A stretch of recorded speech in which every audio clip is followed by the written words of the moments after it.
1편의 말씀은 우리가 시편 11편 3절에 터가 무너지면 의인이 무엇을 하랴. 그것을 통해서 11편의 말씀은 다윗이 지금 굉장히 어려운 형편에 지금 빠져 있구나. 다윗의 환경이 절망적인 그런 환경 가운데 처해 있구나. 터가 무너졌다.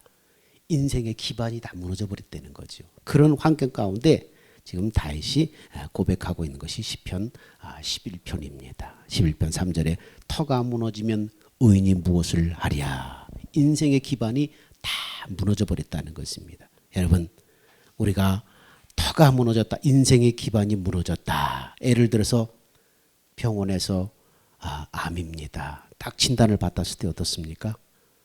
터가 무너져 버리는 절망감을 느끼지요. 사랑하는 가족이 원치 않는 질병으로 말미암아 갑자기 세상을 떠나버렸을 때 터가 무너져 버리는 그런 절망감을 느낍니다. 하루아침에 사업이 부도가 나버렸어요. 직장이 하루아침에 문을 닫아버렸어요. 그럴 때 터가 무너진 것 같은 그런 충격을 받습니다. 여러분, 나라의 터가 무너지는 경우도 있지요. 전쟁이 나거나 여러분 불의한 권력이 정권을 잡았을 때 정말로 터가 무너져 버린 것 같은 그런 절망감을 우리가 경험하게 되는 것입니다. 오늘 2절의 말씀에 보니까 다윗이 바르게 살아보려고 했지만은 사람들이 계속 다윗을 중상모략하는 것입니다. 더욱이 악인들이 은밀한 곳에 숨어서 그를 해치려고 하는 상황이 계속해서 지금 벌어지고 있는 것입니다. 누군가가 자기를 죽이려고 쫓아다니면서 어디서도 공격이 올지 모르는 상황 속에서 여러분, 내가 살아간다면 얼마나 불안하고 얼마나 삶의 기반이 흔들리겠어요. 내가 언제 죽을지 모를 정도로 누군가 나를 끈질기고 집요하게 나를 죽이려고 한다면 어떠하겠는가. 이처럼 인생의 터전이 무너져 내리는 것 같은 그런 어려움을 만났을 때 다윗은 어떻게 했는가. 11장 1절에 이렇게 말합니다. 내가 여호와께 피하였거늘. 내가 여호와께 피하였거늘. 그런 상황을 만났을 때 어떻게 하라고요? 여호와께 피했다고 말합니다. 시편 11편을 읽다 보면 성도들이 왜 시편 읽기를 힘들어하는지를 우리 조금 알 수 있어요. 단순히 시편의 분량이 많아서가 아니라 너무 옳은 말만 계속 나오기 때문입니다. 하나님을 믿어라. 좋지요. 하나님을 바라봐라. 하나님 바라봐야 되지요. 하나님 감사하라. 하나님 찬양하라. 어떻게 이렇게 정답과 결론만을 말하는 것처럼 그렇게 느껴지는 시편이 150개가 계속되는 것입니다. 그래서 어떤 사람은 1절에 나오는 세상 사람들의 말이 더 귀에 솔깃하게 들려오는 것 오기도 합니다. 11편 1절에 뭐라고요? 내가 여호와께 피하였거늘. 사람들 뭐라고요? 너희가 내 영혼에게 새같이 네 산으로 도망하라 하면 어찜인가. 너희가 내 영혼에게 새같이 산으로 도망하라 하면 어찜인가. 터가 무너지고 나면은 사람들 어떻게 해요? 도망치고 싶잖아요. 그 상황에서 벗어나고 싶잖아요. 정말 난감한 처지에 빠지게 되면 거짓말을 하든가 다른 사람에게 뒤집어 씌우든가 악한 자와 타협을 하든가 어떤 도움이라도 누구의 도움이라도 붙잡고 우선 피할 길, 살 길을 모색해 보자는 생각이 듭니다.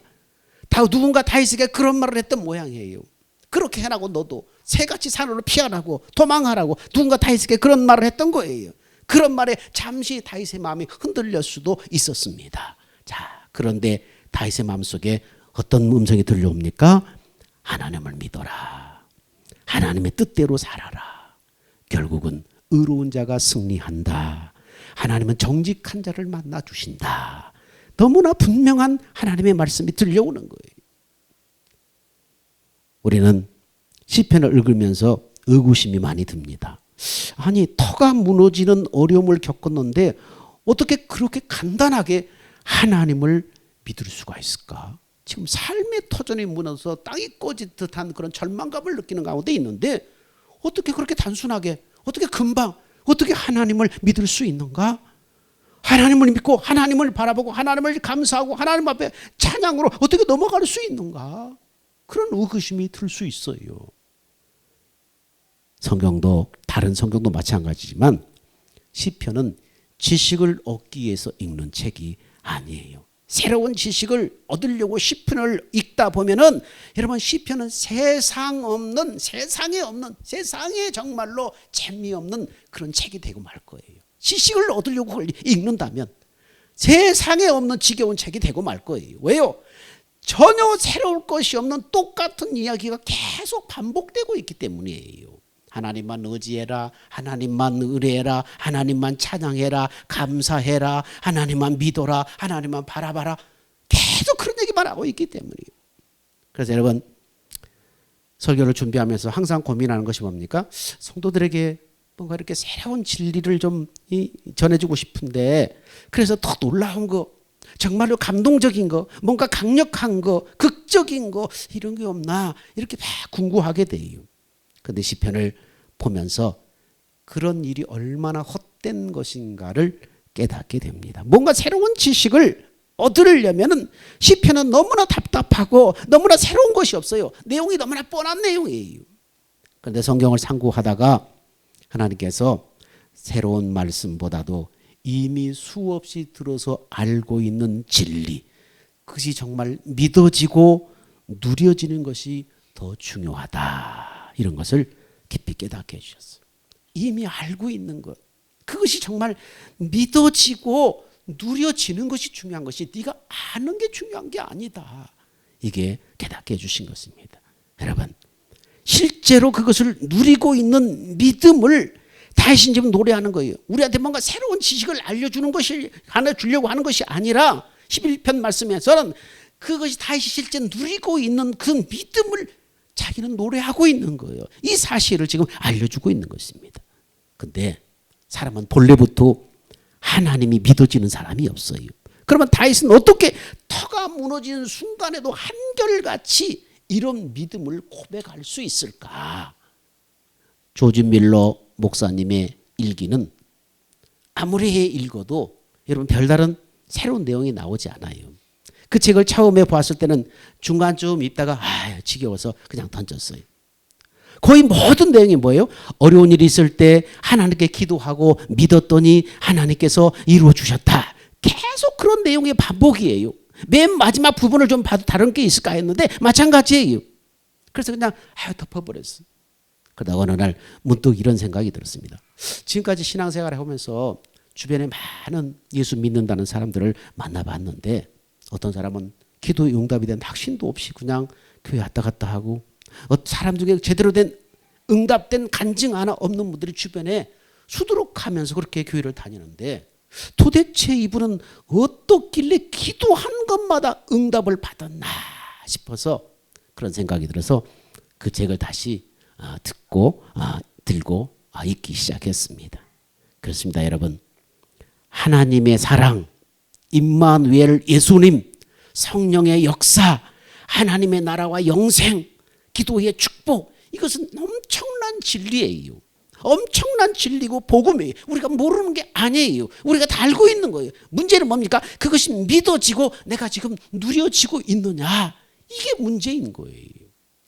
터가 무너지는 것 같은 어려움을 당해도 하나님이 정말 진짜 살아계시고 예수님이 정말 나와 함께 계시고 성령님이 나를 진짜 도와주고 계신다는 것이 믿어지면은 사람들이 뭐라고 하든 그 사람들의 말에 따라갈 이유가 없는 거예요. 진짜 믿어진다면은 사람들의 말에 그렇게 신경이 안 쓸 수 있는 거예요.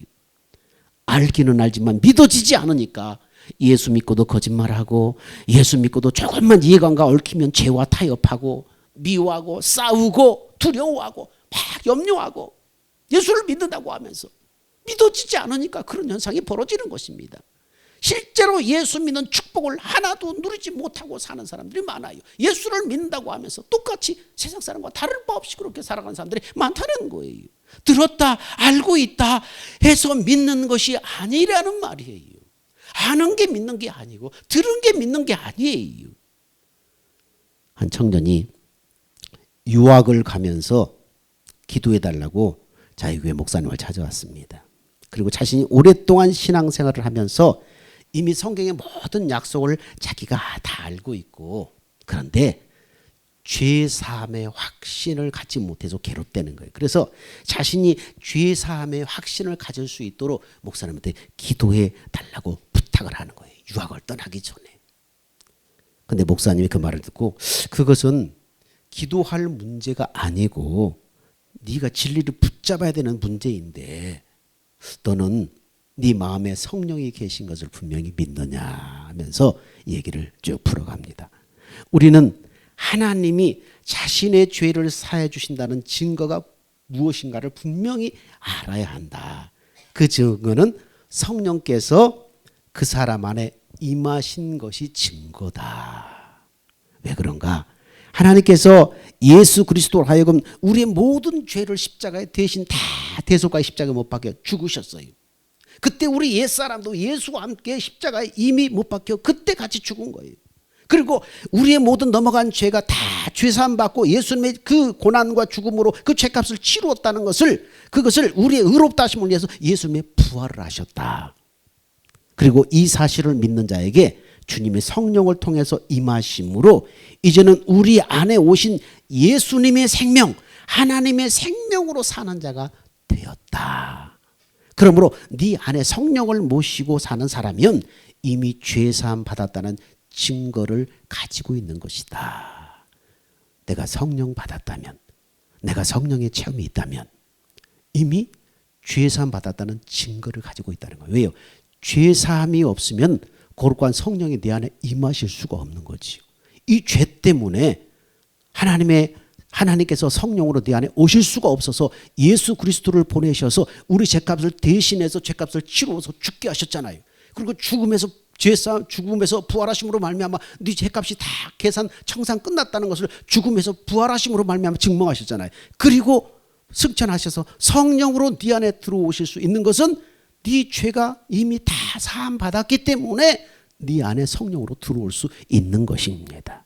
그렇게 설명을 하자 청년의 얼굴이 환해지면서 고백했습니다. 그동안 저는 성령의 체험과 여러 가지 강건하심을 여러 번 경험했습니다. 그러니 저는 죄사함의 증거를 너무나 분명히 가지고 있으면서도 그동안 그것을 실제로 누리지 못하고 있었습니다. 그러면서 마음의 침에서 노임을 받았다는 것입니다. 여러분, 우리가 성령을 경험했고 성령의 체험을 경험했고 성령의 강건하심을 경험했다면 이미 죄사함 받은 거예요. 죄사함이 없이는 성령께서 역사를 할 수가 없는 거예요. 예수 믿고 구원받은 하나님의 자녀, 그래서 성령 체험한 자녀는 이미 죄 문제에 대해서 끝난 거예요. 이미 하나님의 생명책에 여러분이 이미 올라가 있는 거예요. 여러분이 살다가 계속해서 믿음으로 살지 못하고 하나님 뜻대로 살지 못한다고 해서 여러분의 생명책에서 지워지는 게 아니에요. 죄인으로 다시 전락하는 게 아니에요. 죄인의 신분과 하나님의 자녀의 신분은 완전히 틀린 거예요. 이미 마귀의 종된 죄인의 신분에서 이건 예수님과 십자가에 끝나버린 거예요. 그때 죄사함 십자가에 못 박혀 죽으심으로 말미암아 우리의 죄사함도 끝나버렸어요. 생명 자체가 바뀌어버렸어요. 이미 지옥 갈 죄는 예수님이 다 치러버렸어요. 하나님의 생명으로 이제 거듭난 거예요. 그 증거가 뭐예요? 성령이 네 안에 와 있는 거예요. 하나님의 내 자녀는 내 자녀인데 지옥은 이제 불가능한 거예요. 지옥 간다는 것은 불가능한 거예요. 왜요? 생명 자체가 바뀌어버렸기 때문에. 이제는 뭐예요? 무슨 싸움이에요? 이제 믿음 생활에 무슨 싸움이에요? 하나님 앞에 얼마나 영광스러운 존재로 주님 오실 내가 서게 되는가, 이 싸움을 하는 거예요. 예수 믿는 사람은. 이 확신이, 이것을 분명히 아는데 이 확신이 없으니까 어떻게 해요? 죄사함의 확신이 없는 거예요. 죄사함이 없는 거예요. 그래서 이 청년이 이렇게 흔들렸다는 거죠. 네가 성령이 있느냐? 성령 받은 경험이 있느냐? 성령의 임재의 경험이 있느냐? 그럼 죄사함 받은 것이다. 여러분, 아무리 놀라운 복음을 들어도 실제로 누리지 못하면 아무 소용이 없는 거예요. 그러나 믿어지면 누가 뭐라고 해도 그 길을 담대하게 걸어갈 수 있는 거예요. 아는 길을 걸어가는데 마음이 얼마나 담대하겠어요. 믿어지면은, 그러므로 믿어지면은 어떤 어려움도 어떤 문제도 시험도 거기서 끝나는 거예요. 믿어지면은 시험도 끝나는 거예요. 우리에게 중요한 문제는 뭡니까? 내가 수없이 들어서 아는 놀라운 복음의 진리들이 정말 믿어지느냐? 이게 문제예요. 하나님을 진실로 믿고 사는 사람은 기뻐할 수 있는 거예요. 어떤 상황 속에서도 기뻐할 수 있는 거예요. 그래서 야고보서는 우리에게 이렇게 말합니다. 내 형제들아, 너희가 여러 가지 시험을 당하거든 온전히 기쁘게 여기라. 이렇게 말하고 있습니다. 믿어지면은 어떤 상황 속에서도 믿어지면은 죽음 앞에서도 기뻐하게 되는 것입니다. 여러 가지 시험을 만나도 하나님이 함께 하시는 길을 가고 있다고 믿어지면은 그 길이 하나님이 축복하시는 길이고 승리의 길이라는 거 진짜 믿어지면은 그 길을 기뻐하며 갈 수 있다는 거예요. 믿어지면 갈 수 있다는 거예요. 여러분, 우리나라가 일제 강점기에 우리나라의 터가 무너졌지요. 땅이 꺼질 듯한 그런 이 나라의 터가 무너져 버린 거예요. 한국 교회도 그때 큰 어려움을 당했습니다. 그런데 그 어려움을 피할 길이 있었습니다. 신사참배를 하면 아무리 일제 치하라 해도 큰 어려움을 당하지 않았어요. 그런데 신사참배가 우상숭배인 것을 분명히 알고 신사참배를 거부하면 말할 수 없는 고난과 고초를 당했습니다. 그때 주기철 목사님도 신사참배하지 않아서 순교를 당했어요. 손양원 목사님도 투옥돼서 큰 어려움을 겪었어요. 여러분, 1948년 10월 19일에 순천 여순 반란 사건이 일어났습니다. 그때 청년들이 막 들고 일어나서 얼마나 요동을 했는지 몰라요. 그때 손양원 목사님의 두 아들 동인과 동신군도 반란군에게 피하라는 그런 권면을 받았지만 두 아들은 우리가 피할 곳은 예수님 품밖에 없습니다. 그러면서 피하지 않았다가 공산당과 그 앞잡이 청년들에게 붙잡혀서 총살을 당해서 순교하고 말았습니다. 그로부터 2년 뒤에 6.25 전쟁이 일어났습니다. 선교사들이 손 목사님과 그의 가족을 다 또 피난시키려고 애향리 앞에 신풍리 앞바다에 배를 준비해 놨어요.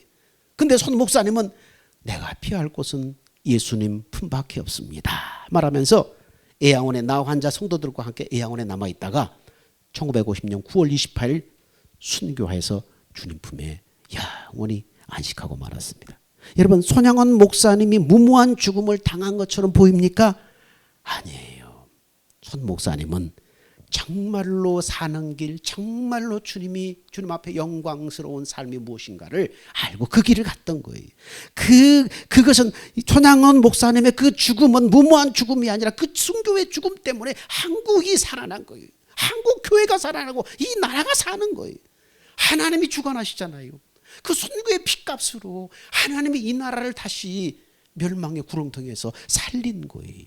본문 1절 말씀과 같이 사람들은 손양원 목사님이 도망했다면 어떻게 됐을까요? 좀 더 오래 사실 수는 있었어요. 근데 너희가 내 영혼으로 새같이 산으로 도망하라면 어찌인가? 이 1절처럼 손양원 목사님의 고난을 피해서 피난을 갔다면 어떻게 될 것인가? 조금 더 살 수도 있었지만은, 그러나 이 민족과 이 땅의 교회는 어떻게 됐을까? 그 순교의 피값으로 이 땅에 세워졌는데, 여러분, 어디서 이런 믿음이 나올까요? 진짜 사는 길, 정말 영광을 받는 길, 하나님 앞에 갔을 때 영원한 나라에서 진짜 상 받는 그 길을 어떻게 그분들은 그렇게 환하게 볼 수 있었을까요? 죽음 앞에서 어떻게 그 길을 갈 수 있었을까요? 시편을, 성경을 읽기만 하지 말고 다윗의 삶을 따라서 나도 그렇게 살아보겠다고 여러분 결단하시기 바랍니다. 이렇게 하면 나도 한결같은 믿음을 고백하며 다윗처럼 살 수 있을까? 어떻게 하면 다윗처럼 한결같은 그 믿음을 가지고 살 수 있을까? 어떻게 그렇게 한결같은 믿음으로 살 수 있을까? 믿음은 하나님이 주시는 거예요. 믿음은 하나님이 주시는 거예요. 근데 그 믿음을 얻기 위한 우리의 할 일이 있는 거예요. 믿음은 하나님이 주셔서 그 믿음으로 사는데, 그렇게 믿음으로 살 수 있는데 그 믿음을 얻기 위해서 우리가 할 일이 있다는 거예요. 그걸 다윗이 가르쳐주고 있어요. 그러면 다윗은 어떻게 했길래 그런 믿음을 가질 수가 있었는가? 시편 16번은 이렇게 말하고 있습니다. 자, 시작. 내가 여호와를 항상 내 앞에 모심이여 그가 나의 오른쪽에 계심으로 내가 흔들리지 아니하리로다. 내가 항상 내 앞에 여호와를 모심이여. 다윗이 항상 여호와를 모셨다는 거예요. 다윗은 터가 무너지는 상황 속에서도 하나님의 함께 하심이 믿었어요. 어떻게요? 항상 하나님을 바라보고 살았기 때문에. 항상 하나님을 의식하고 하나님을 믿음으로 바라보고 살았기 때문에. 우리가 그래서 맨날 설교할 때마다 하는 얘기 뭡니까? 항상 하나님을 의식하고 하나님을 믿음의 눈으로 바라봐라. 하나님이 이렇게 배신 것처럼 항상 하나님을 의식하고 하나님을 바라봐라. 다윗이 지금 믿음의 눈으로 하나님을 항상 모시고 살았잖아요. 눈앞에 하나님이 있는 것처럼 그렇게 다윗이 그렇게 살았다는 거예요. 그래서 그 하나님을 믿음으로 말미암아 다윗이 흔들리지 않았다는 거예요. 이것이 믿음의 주요 온전케 하시는 예수를 바라보라고 한 히브리서 말씀처럼 하나님을 의식하고 바라보는 삶입니다. 그리고 어떤 결과가 오는지 그 결과들 한번 기록해 보세요. 그러면은 하나님이 살아계시고 나와 함께 하심이 확연하게 믿어져요. 그렇게 한번 살아보고 한번 그것을 결과들을 한번 기록을 해보기 시작하세요. 그럼 하나님이 살아계시는구나, 하나님이 정말 나와 함께 하시는구나, 이게 믿어지는 거예요. 들어서 아는 믿음이 아니라 터가 흔들릴 것 같은 상황에서도 하나님이 믿어지는 이 믿음이 생기는 것입니다. 여러분 11장 4절에 이렇게 말합니다. 여호와는 그의 성전에 계시고. 다시 터가 무너지는 위기를 만났을 때 하나님의 성전에 올라가서 기도하며 하나님을 바라봄으로 하나님에 대한 믿음을 다시 회복했던 것 같아요. 그래서 여호와는 성전에 계시고. 그런데 여러분 오늘날 우리 하나님은 어디 계셔요? 하나님의 성전이 어디 있어요? 예수 믿는 우리 자신이 하나님의 성전이에요. 다시는 하나님을 만나기 위해서 하나님의 성전에 올라가서 하나님을 바라봤지만 오늘날 우리가 바라봐야 될 하나님의 성전은 어디 있어요? 예수 믿는 우리 자신이 바로 성전이에요. 우리 자신 안에 하나님이 와 계시는 거예요. 다시 위기 때 성전을 찾아서 하나님의 얼굴을 바라봤다면 오늘날 우리는 이미 우리 안에 성령 하나님을 모시고 산다는 것을 알아야 됩니다. 다시 성전에서 올라가서 하나님을 바라봤지만 오늘 우리는 우리 안에 오신 성령 하나님을 통해서 언제 어디서든지 예수를 바라보며 살 수 있게 된 것입니다. 직장에서도 집에서도 어디를 가든지 어떤 곳에 있든지 성전에 계신 하나님을 우리는 바라볼 수 있어요. 다윗은 성전에 올라가서 하나님을 바라봤지만 우리는 내 마음의 성전에 계신 하나님을 언제 어디서든지 의식하고 하나님을 바라볼 수 있어요. 그래서 다윗처럼 그의 성전에 계시고가 아니라 이 마음의 성전에 계시고 항상 다윗처럼 내 앞에 여호와를 항상 모시며 그렇게 살 수 있게 되는 것입니다. 이런 놀라운 은혜가 어디 있어요? 구약의 성도들에 비하면 우리는 얼마나 놀라운 은혜 가운데 있습니까? 구약의 성도들은 1년에 3번씩 어떤 일이 있어도 예루살렘 성전에 올라가서 거기서 예배하고 하나님을 배워서 듣잖아요. 근데 오늘날 우리는 어떻게 해요? 내 마음의 성전에 와 계신 너희가 하나님의 성전이다, 하나님의 성령에 거하시는 성전인 것을 알지 못하느냐? 하나님의 성전, 이 성전에 계신 여호와를 항상 바라보아야 합니다. 어떤 교회가 개척이 되어서 빌딩에 새를 들어서 자리를 잡았습니다. 그런데 교회가 잘 성장해 나가다 하루아침에 위기를 만났습니다. 건물주가 부도가 나서 전세금을 다 잃어버리고 이제 쫓겨나는 형편이 된 겁니다. 목사님은 땅이 꺼질 것 같은 절망감에 사로잡혔습니다. 개척교회에서 전세 보증을 잃고 이제 길거리에 나앉게 되었다는 것은 그야말로 터가 무너질 것 같은 그런 절망감에, 땅이 꺼질 듯한 그런 절망이에요.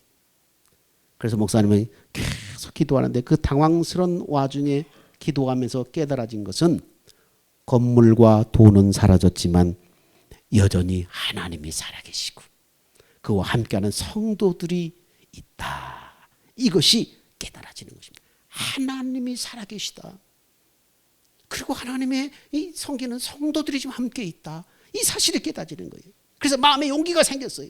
그리고 소망을 가지고 이제 한 걸음 한 걸음 이제 나아가던 중에 신기하게도 그 건물 바로 옆에 공터가 매물로 나와 있는 것을 알게 됩니다. 그래서 어떻게 해서 그 공터를 여러분 구입을 할 수 있는 은혜가 생겼어요. 그리고 그 공터에다가 믿음으로 예배당을 건축하기 시작했어요. 그래서 여러 교회 도움의 손길들이 번져가지고 1년 만에 아담한 예배당을 완공하게 되었다는 것입니다. 여러분 듣기만 해서는 아무 능력이 없어요. 알고 있다고 해도 능력이 되는 게 아니에요. 내가 그것을 진짜 믿고 실제로 누려지게 되어야 그게 진짜 그게 능력이 되는 거예요. 하나님의 살아계심이 알고 있다고 해서가 아니라 살아계심을 정말 내가 믿어줘야 돼요. 하나님의 살아계심에 믿어지면은 문제는 끝나는 거예요. 시험은 끝나는 거예요. 믿어지면 모든 문제, 믿어지면 모든 시험은 거기서 끝나는 거예요. 그러기 위해서는 어떻게 하라고요? 하나님을 바라보는 훈련을 해야 돼요. 하나님을 의식하고 하나님을 바라보는 훈련. 성전에 계신 하나님을 의식하고 하나님을 바라보는 훈련을 하고, 이것을 계속 연습하면서 또 기회가 된다면 한번 기록해 보세요. 그러면서 나중에 확신하게 돼. 하나님이 살아계시는구나. 하나님이 살아계시는구나. 하나님이 나와 함께 하시는구나. 믿어지면 되는 것입니다. 믿어지면 문제는 끝나는 거예요. 이제 하나님이 역사하시는 기적의 현장을 기다리면 되는 거예요. 그런데 아무리 말씀을 들어도 그 말씀에 믿어지지 않으면 인생의 짐은 여전히 무거운 거예요. 어떨 때는 차라리 죽고 싶고 그냥 다 버리고 도망치고 싶고 세상과 타협하고 싶은 유혹이 생기는 겁니다. 그런데 믿어지면 그렇게 하라고 해도 그렇게 할 이유가 전혀 없는 거예요. 믿어지는데. 다윗에게만 그런 믿음이 생기는 것이 아닙니다. 이 누구나 예수를 바라보며 말씀에 순종하는 자에겐 터가 무너져도 이길 담대한 믿음이 생기는 것입니다. 예수를 바라보며 주님이 주시는 말씀을 먹을 수 있는 사람은, 그리고 그 말씀에 순종하는 사람은 담대한 믿음이 있는 것입니다. 우리가 지난번에도 찬양했지요. 말씀 앞에 경외함으로 주께 홀로 섭니다. 생명의 말씀 믿고 순종해 주를 예배합니다. 기록된 말씀 힘이 있어서 진리로 우리를 거룩해 하며 거룩한 말씀 세세 영원히 복음이 되어 말씀하시네. 하나님의 말씀에 두려워 떠는 자, 그 말씀에 생명을 거는 자, 그 한 사람 찾으시는 주님의 약속을 믿어 하나님 말씀에 운명을 거는 자, 순종하며 주 따라가는 자, 영원한 하나님의 나라를 이뤄간 주의 교회여 일어나라. 여러분, 우리가 주를 바라보고 주를 의식하고 주를 바라보는 훈련을 하게 되면 주님의 마음이 임해요. 주님의 말씀이 임해요. 그 말씀에 두려워 떠는 자, 그 말씀에 생명을 거는 자, 그 말씀에 운명을 걸고 순종하는 자, 주 따라가는 자, 그 한 사람 하나님이 찾으신다는 거예요. 여러분, 우리는 예수를 바라보며 말씀에 순종하며 하나님의 일하심을 경험하며 그렇게 살아가도록 재창조된 하나님의 자녀들입니다. 믿음으로 이렇게 살아가도록 창조된 하나님의 자녀들입니다. 인도네시아 어느 한인교회에서 한국에서 강사를 초청해서 이제 많은 부흥회를 해가지고 많은 은혜를 받았어요. 집회를 끝나고 식당에서 식사 대접을 마친 뒤에 이제 한국으로 돌아가기 위해서 공항에 가야 되는데, 그 강사 목사님을 태우고 갔던 운전기사가 가방과 함께 바람처럼 사라져버린 거예요. 아무리 전화를 해도 2시간째 전화를 안 받는 거예요. 그때 하나님께서 강사 목사님을 섭외한 그 사모님에게 네 마음을 지켜라, 이런 마음을 주시더라는 것입니다. 그래서 하나님 지켜주세요, 하나님 붙잡아 주세요 기도했습니다. 그리고 그때부터 좋은 생각만 하기로 했습니다. 부정적인 생각들, 요즘 한국인들의 차를 훔치는 기사들이 있다는 얘기를 듣긴 했지만 자신을 돕는 기사는 절대 그럴 사람이 아니라고 믿었고 그를 판단하지 않기로 했습니다. 그리고 좋은 생각만 하기로 했습니다. 근데 끝내 기사는 나타나지 않았어요. 강사 목사님은 여권만 들고 공항으로 가 비행기에 올랐습니다. 그런데 강사 목사님 뇌뿐만 아니라 어느 누구도 마음이 흔들리지 않는 거예요. 왜 이런 일이 벌어졌는지, 누가 잘못했는지, 어떻게 하면 좋을지 단 한마디도 하지 않고 그냥 다 주님 앞에 맡기고 부흥회 때 주신 은혜만을 서로 나누었다고 합니다. 옳고 그런 것을 판단하지 않는 삶, 용서하는 삶, 그 삶을 통해서 안식이 있는 삶, 그리고 믿음으로 주께 내 믿음을 확증하는 삶, 그것에 순종하는 삶, 놀라운 역사가 있는 삶, 이 삶에 대해서 서로 막 은혜를 나누고, 그것이 부흥회 때 주신 말씀인데 그 말씀에 문제를 맡기고 계속 마음으로 주님을 바라보며 주님을 부른 것입니다. 결국 짐은 찾지 못했지만 목사님도 시종일관 편안한 얼굴로 비행기에 올라서 떠났습니다.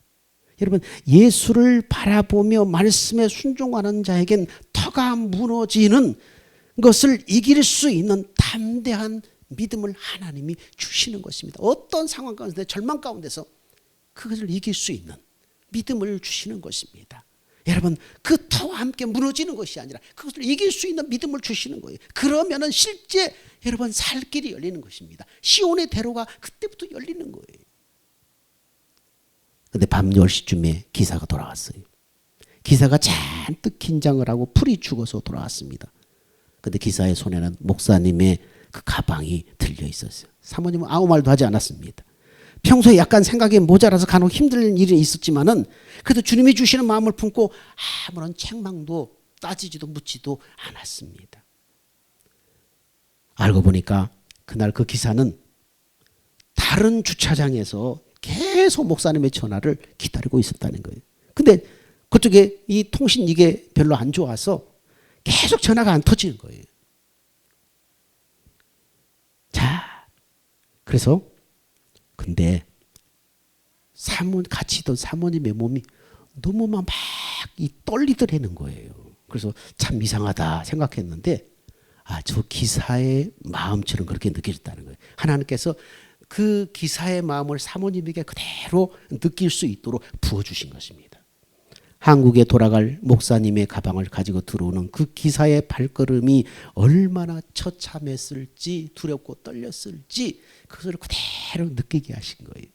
그리고 늦은 밤까지 하염없이 기다려줬던 그 기사가 오히려 고맙게 느껴지면서 눈물이 나더라는 거예요. 기사는 자기 나름대로 최선을 다한 것이었기 때문에 화낸 일도 그렇다고 화가 나지도 않았다는 거예요.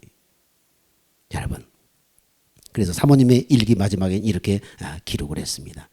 우리는 정말 말씀대로 테스트를 강하게 받았다. 넘어지지 않고 그 시간까지 평온한 가운데 기다리게 하신 주님 너무 감사하다. 목사님, 나, 집사님, 전도사님 모두 은혜를 쏟지 않게 해주셔서 너무 감사하다. 모든 성도들의 짐을 짊어지고 승리한 느낌이 들었다. 그래서 더 감사했다. 나는 어떤 일에도 이제 흔들리지 않겠다고 다시 결단하고 잠자리에 든다. 주님만 바라보고 살아야지. 주님 감사합니다. 주님 찬양합니다. 주님이 하셨습니다. 아멘. 이렇게 일기에 기록을 했습니다. 여러분, 터가 무너지는 것 같은 일이 일어날 수 있어요. 우리 삶 속에. 그러나 그때도 우리는 두려워하지 말아야 돼. 터가 무너져도 우리 피할 곳은 뭡니까? 하나님밖에 없어요. 오늘 다윗이 터가 무너지는 그런 상황 속에서도 주님 바라봤잖아요. 내 앞에 계신 주를 항상 내가 모시며 항상 주를 바라보는 삶을 살았어요. 그래서 살 길이 생긴 것입니다. 다 터가 무너져도 살 길이 있습니다. 진짜 사는 길입니다. 문제 해결의 길입니다. 그것이 바로 시온의 대로입니다. 하나님을 바라봤을 때 하나님밖에 피할 곳이 없다는 것이고 하나님을 바라봤을 때 그곳에 살 길이 열리는 것입니다. 우리 할 일은 내 안에 계신 하나님을 믿고 바라보는 것입니다. 주님을 바라보는 것입니다. 그러면 하나님께서는 반드시 우리에게 터를 무너져가는 터 속에서 이길 수 있는 믿음을 주십니다. 믿어지면 문제는 끝나는 거예요. 여러분 다윗처럼 항상 하나님을 바라보고 고백하며 찬송하며 승리하는 여러분이 되기를 주의 이름으로 축원합니다. 기도하겠습니다. 사랑과 은혜가 풍성하신 하나님 아버지, 오늘 시편 11편의 말씀을 통해서 삶의 터전이 무너져 내리는 것 같은 절망과 위기 속에서도 우리가 바라보아야 될 분은 오직 한 분 주님뿐임을 깨닫게 하시니 감사합니다. 머리로만 알고 귀로만 듣던 말씀이 이제는 우리의 삶 속에 실제가 되게 하여 주옵소서. 아무리 큰 시험과 어려움이 찾아와도 내 안에 계신 성령 하나님을 바라보게 하시고 주님이 주시는 담대한 믿음으로 모든 염려와 두려움을 털어내게 하여 주옵소서. 믿어지면 시험은 끝난다는 고백이 우리의 삶의 실제 능력이 되게 하시고 세상의 방법이나 사람의 말을 따라 도망치는 자가 아니라 예수 품에 피하여 승리하는 성도들이 되게 하여 주옵소서. 오늘도 우리와 함께 하시는 우리 주 예수 그리스도 이름으로 기도합니다. 아멘. 우리 같이 기립합시다. 주님 다시 오실 때까지 찬양합니다.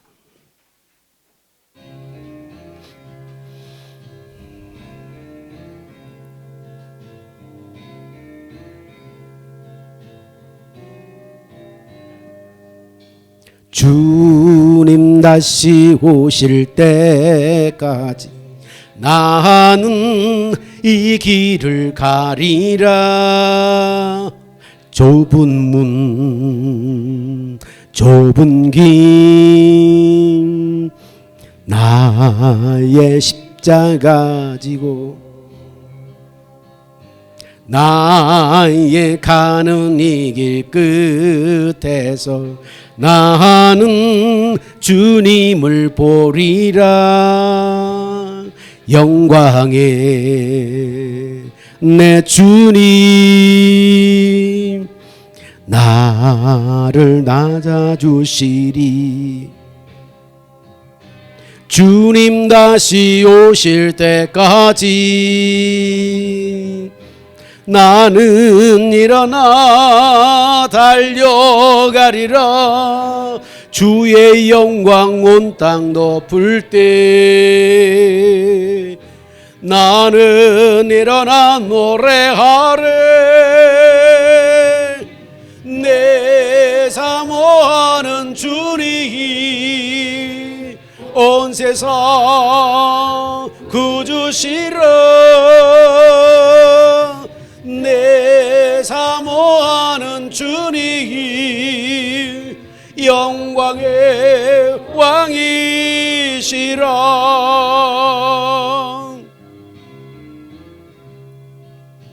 주님 다시 오실 때까지 나는 이 길을 가리라. 좁은 문 좁은 길 나의 십자가 지고 나의 가는 이 길 끝에서 나는 주님을 보리라. 영광의 내 주님 나를 맞아주시리. 주님 다시 오실 때까지 나는 일어나 달려가리라. 주의 영광 온 땅 덮을 때 나는 일어나 노래하래. 내 사모하는 주님 온 세상 구주시라. 내 사모하는 주님 영광의 왕이시라. 내 사모하는 주님 온 세상 구주시라. 내 사모하는 주님 영광의 왕이시라. 이제는 우리 주 예수 그리스도의 은혜와 하나님 아버지의 크고 극진하신 사랑하심과 성령의 내주하시고 교통하심과 역사하심이 듣기만 하는 신앙을 넘어서 내 안에 주님을 항상 바라봄으로 믿어지고 누려지는 능력의 삶을 살아가기로 결단하는 사랑하는 산돌교회 성도들과 그의 가정과 일터 위에 이 나라 이 민족 위에 이제부터 영원 무궁토록 함께 있을지어다. 아멘.